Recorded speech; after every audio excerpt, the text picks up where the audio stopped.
Welcome back to the channel. Today I'm going to tell you a story. Not just any story, but the story of a man who changed the course of human history. A man whose teachings are followed by over 1.8 billion people today. His name was Prophet Muhammad. But here's what makes today special. While I tell you this incredible story, you're going to be learning English without even realizing it. Real vocabulary, natural sentences, the way native speakers actually talk. Think about it. When you were a child, how did you learn your first language? Through stories, through listening, through context. That's exactly what we're doing here. Stories stick in your brain. Lists of words don't. When you hear a word used in an emotional moment, in a dramatic scene, in a real situation, your brain files it away forever. That's the secret. And this particular story gives you something even more valuable. Knowledge about 1/4 of the world's population. Understanding that will make you more aware, more cultured, more capable of connecting with billions of people. So get comfortable. Maybe grab a notebook if you want to write down new words. And let me take you back 1,400 years to a desert city that would become the birthplace of a revolution. This is the story of Prophet Muhammad, the orphan who would change the world. The year is 570 CE. In the heart of the Arabian desert sits a city called Mecca. Sand-colored buildings, narrow streets, the sound of camels and merchants haggling over silk and spices. This is one of the great trading cities of the world, where caravans arrive from India, Persia, Africa, bringing treasures and tales from distant lands. In this city, a child is born, but his story begins with a tragedy that would shape everything to come. His father, Abdullah, had died months before the child even entered the world. Imagine that. A boy who would never hear his father's voice, never feel his father's arms, never know what it means to have a father at all. The child's name was Muhammad. His mother, Amina, raised him alone for 6 years. But then came another blow that would have broken most children. At the tender age of 6, young Muhammad lost his mother too. The word for a child in this situation is orphan. Someone who has lost both parents. At 6 years old, Muhammad was an orphan, but the losses weren't finished yet. His grandfather, Abdul Muttalib, a respected elder of Mecca, took the boy in. He loved Muhammad deeply. He saw something special in the child's eyes. But just 2 years later, when Muhammad was only 8 years old, his grandfather passed away as well. 3 deaths, 3 pillars of support gone, all before the age of 10.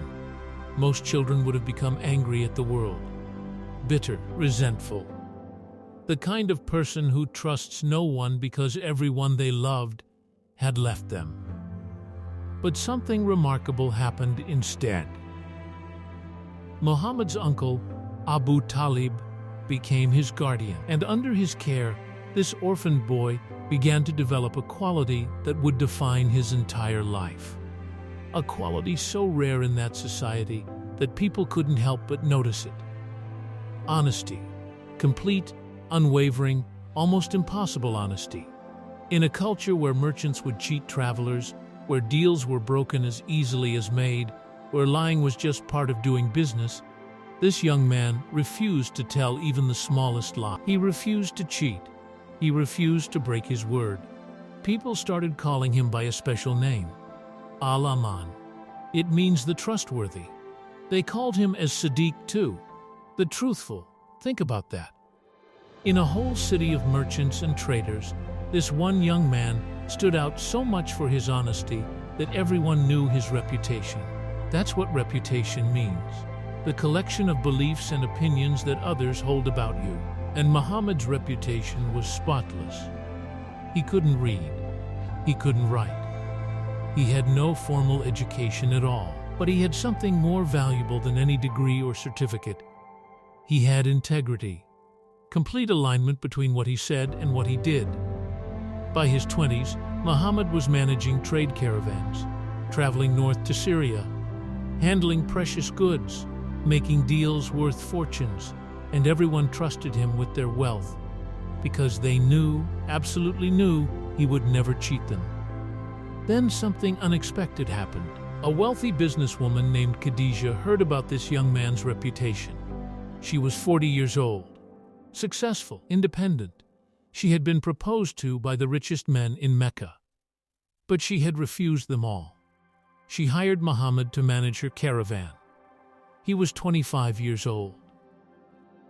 When he returned from the journey, not only had he done excellent work, but her servant told her something that made her pause. This young man was different. His character was unlike anyone she had met. Khadija made a decision that shocked Mecca society. She, a 40-year-old successful entrepreneur, that's someone who builds and runs their own business, proposed marriage to this 25-year-old man. Muhammad accepted.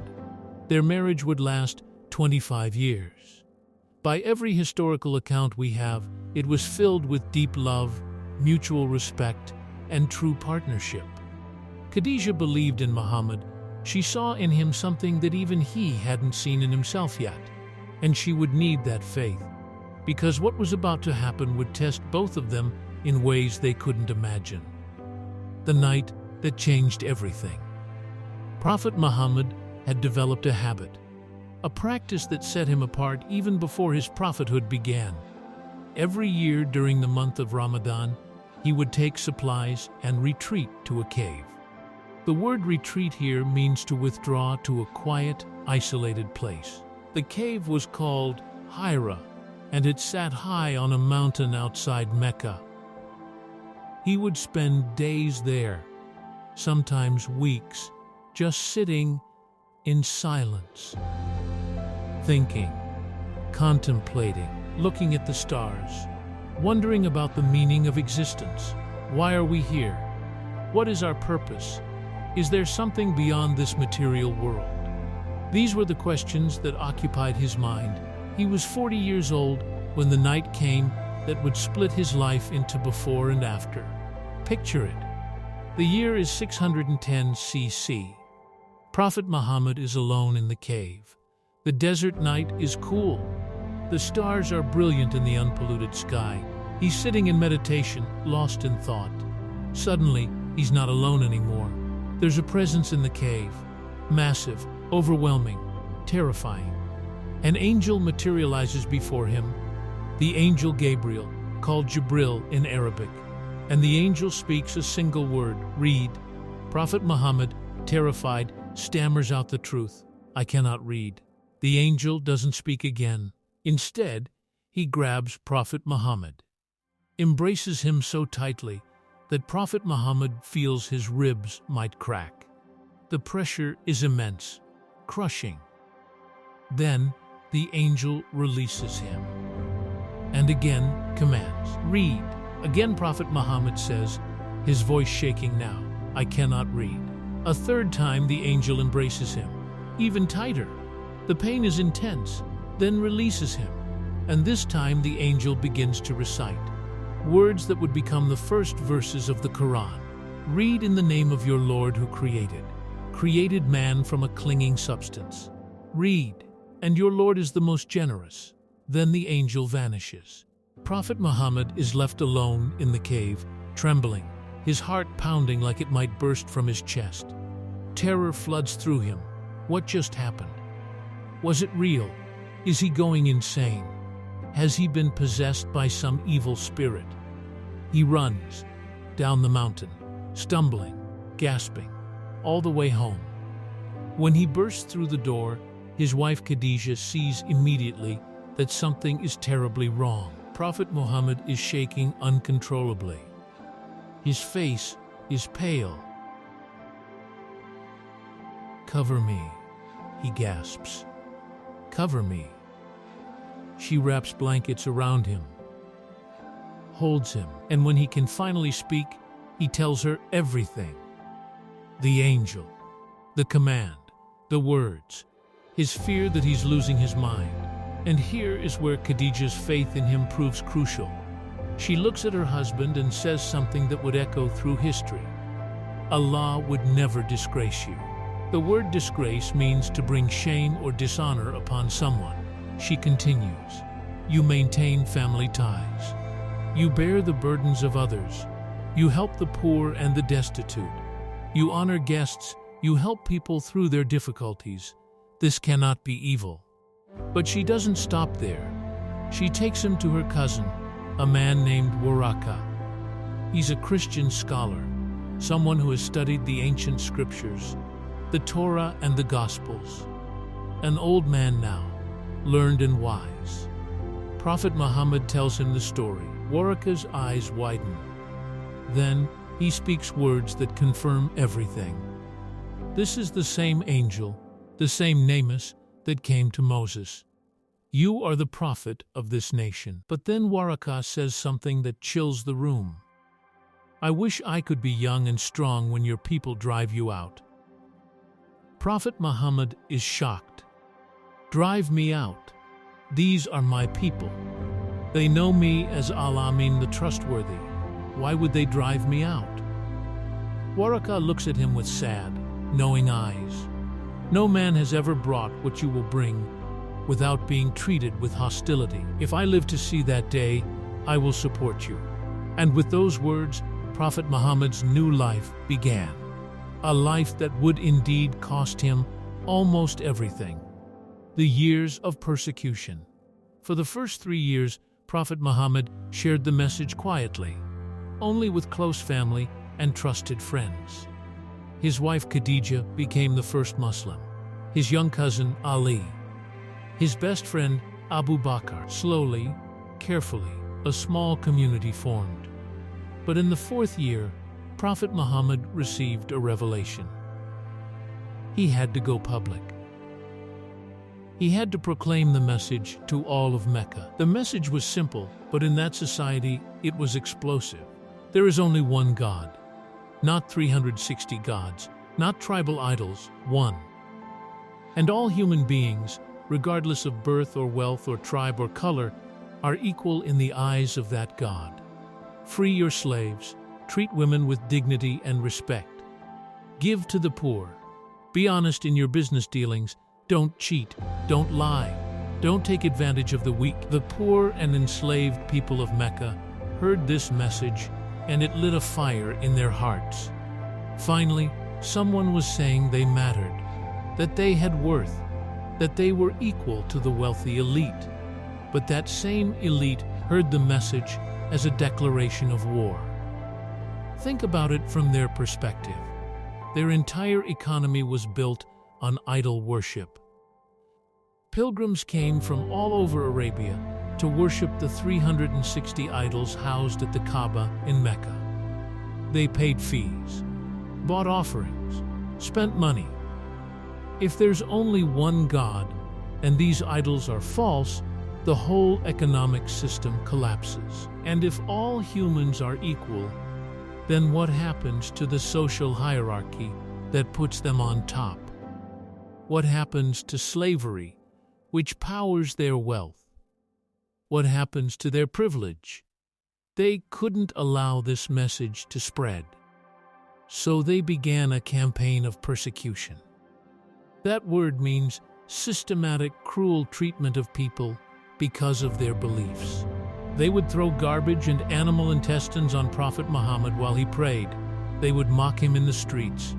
They would spread rumors that he was insane, possessed, a sorcerer, a liar. But Prophet Muhammad continued teaching. So they escalated. His followers, especially the poor ones who had no tribal protection, were tortured. One man named Bilal, an African slave, was dragged into the desert. They put a massive boulder on his chest in the burning sun and told him to renounce his faith. He refused. His only words, repeated over and over, Ahad. Ahad. One.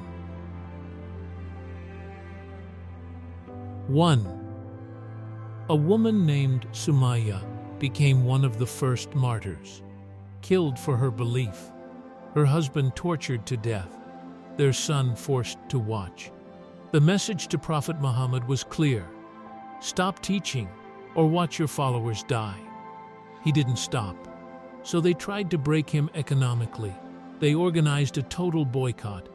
No one could trade with Prophet Muhammad's clan. No one could marry them. No one could sell them food. For 3 years, the entire clan was cut off. People were eating leaves. Children were starving. The elderly were dying. But Prophet Muhammad wouldn't abandon his mission.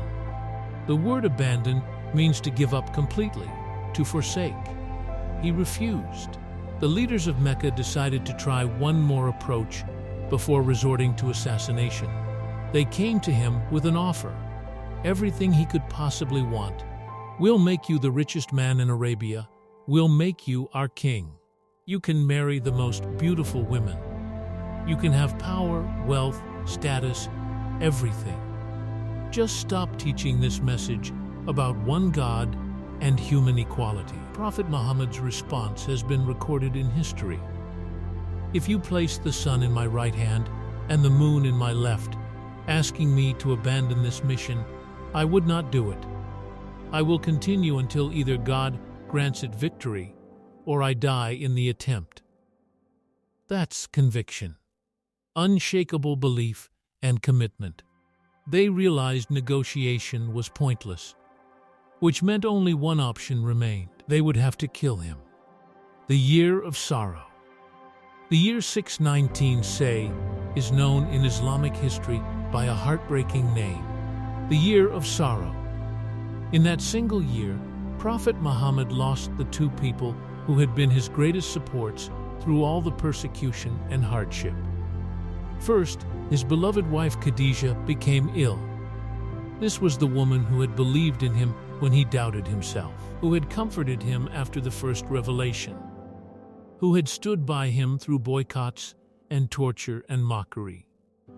25 years of marriage, 25 years of partnership. She died in his arms. Prophet Muhammad was devastated.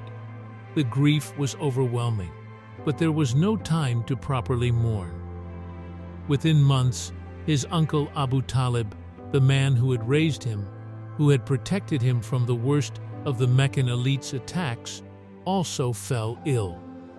The leaders of Mecca came to Abu Talib's deathbed.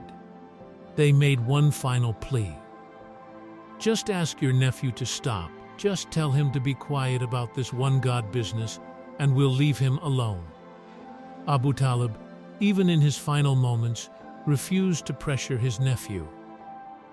And then he died. Now Prophet Muhammad stood alone, no wife to comfort him at night, no uncle to shield him from attacks. The protection that had kept him alive was gone. The death threats that had always been whispered now became open plots. The leaders of Mecca gathered in secret. They devised a plan that was clever in its cruelty. They would select one young man from each major tribe. On a chosen night, all of them would attack Prophet Muhammad simultaneously. Each would strike with his sword. That way, the guilt would be shared among all the tribes. Prophet Muhammad's clan couldn't seek revenge against just one tribe without going to war with everyone. The plan was foolproof: assassination. That's the word for murdering an important or political person. They were planning to assassinate Prophet Muhammad. But then something changed. Prophet Muhammad received a revelation, a command: migrate, leave Mecca. Go to the city of Yathrib, 280 miles to the north, where some people had already accepted his message. This wasn't just moving. This was escaping genocide. On the very night the assassins surrounded his house, Prophet Muhammad executed a daring escape. He had his young cousin Ali sleep in his bed to fool the attackers. He slipped out past the guards. He and his companion Abu Bakr hid in a cave for 3 days while search parties combed the desert. Then they made the dangerous journey north. This migration, called the Hijra, happened in the year 622 Say. And it was so significant, such a turning point, that the Islamic calendar doesn't start from Prophet Muhammad's birth. It doesn't start from the first revelation. It starts from the Hijrah, from the moment when the persecuted became refugees, fleeing for their lives. Because what happened next would transform everything. The city of the Prophet. When Prophet Muhammad arrived in Yathrib, exhausted, dusty from the road, something remarkable happened. The entire city came out to greet him. People lined the streets. Children sang. Everyone wanted him to stay in their home. The city was so changed by his presence that it got a new name. Medina, the city, or more fully, Medinat al-Nabi, the city of the Prophet. And here, in this new place, Prophet Muhammad revealed himself to be not just a spiritual teacher, but a brilliant statesman and leader. His first major act was something that wouldn't seem possible for someone from the 7th century. He drafted a constitution. A constitution is a written document that outlines the laws and governing principles of a society. The Constitution of Medina, as it came to be known, was revolutionary. It granted rights to Muslims, it granted rights to Jews, it granted rights to pagans. Freedom of religion was protected. Mutual defense was obligatory. A justice system was established. The weak and vulnerable were given protection. This was a multi-religious society with written legal rights in the year 622 CE. Political science students today study this document because it established principles of religious plurality and constitutional government more than 4,100 years ago. But Mecca wasn't going to let Prophet Muhammad build his peaceful society in peace. They declared war. The Muslims in Medina were refugees. Poor, poorly armed. The Meccans were rich, well-equipped, experienced warriors.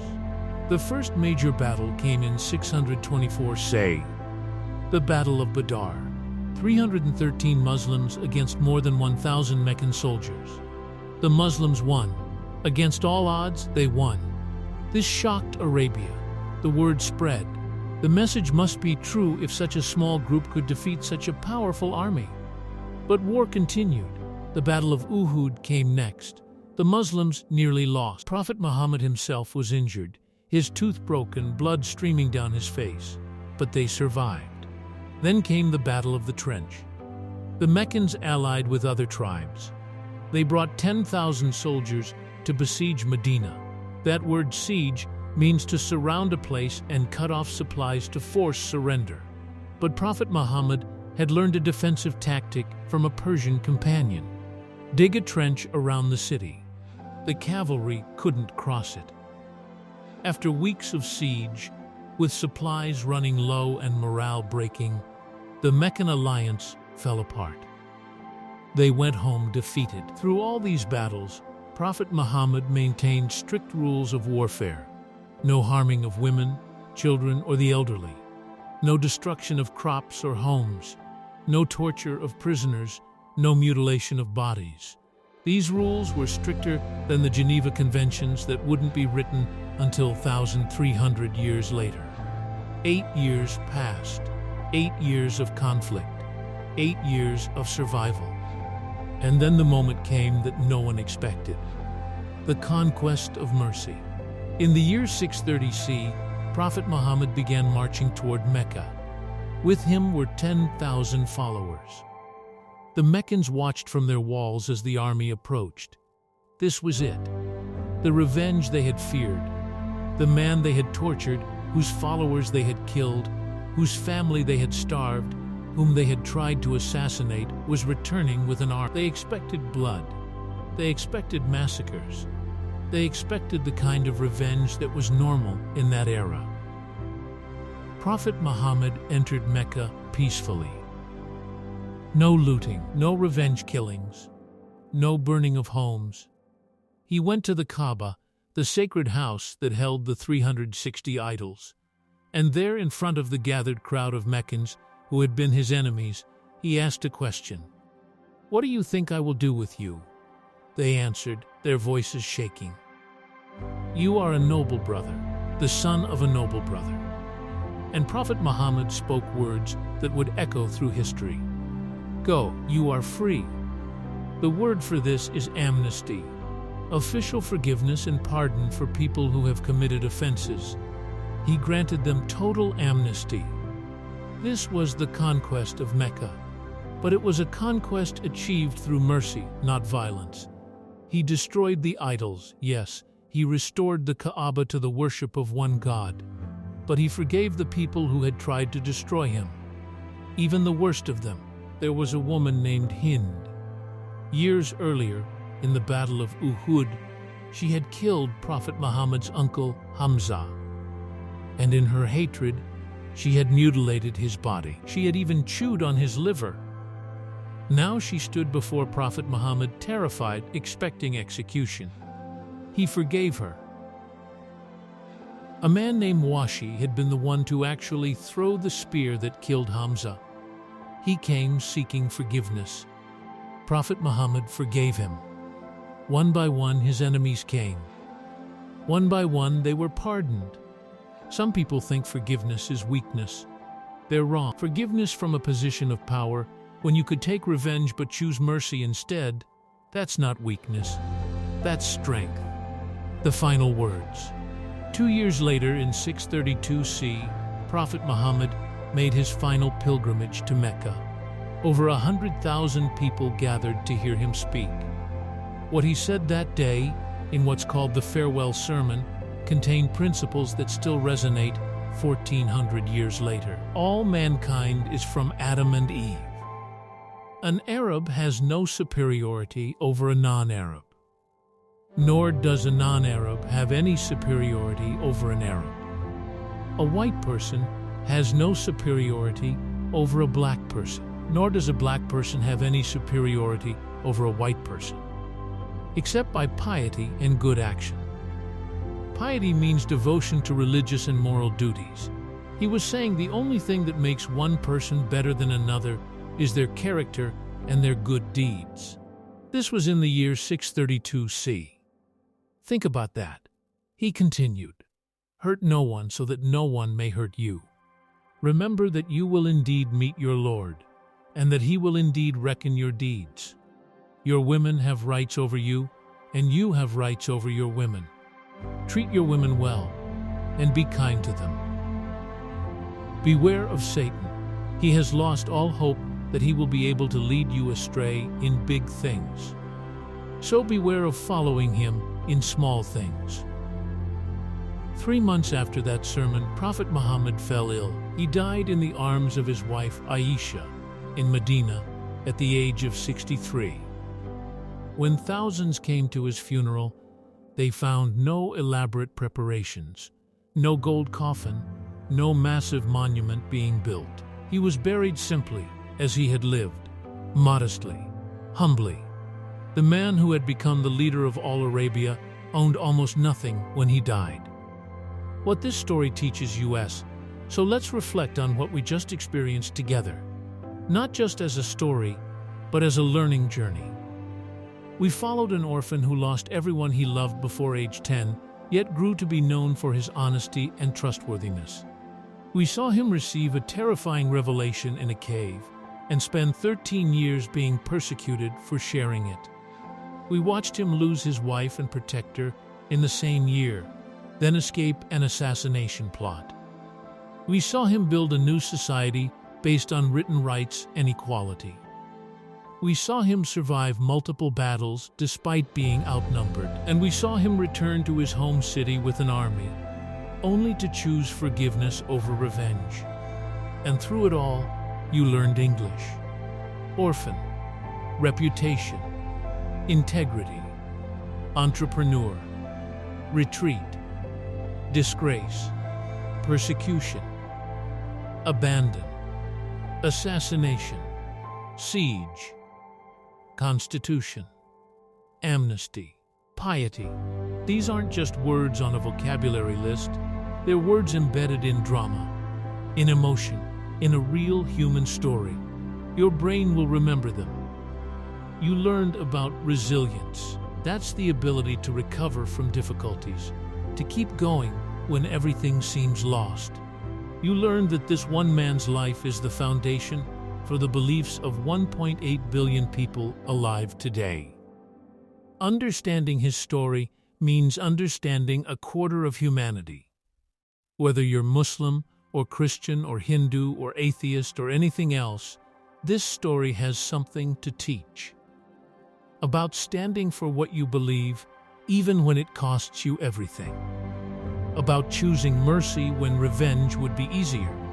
About building something that lasts not through force, but through the power of an idea. The idea that all human beings have dignity. That we are equal. That we should care for the poor and the orphan and the vulnerable.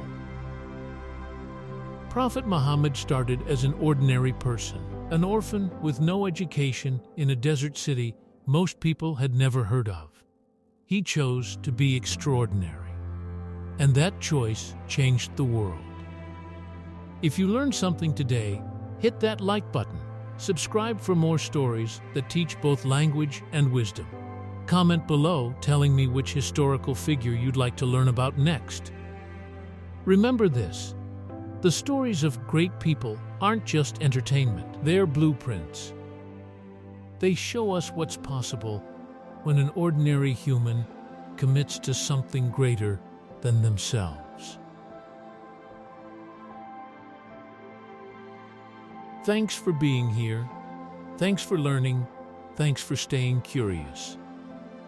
Peace.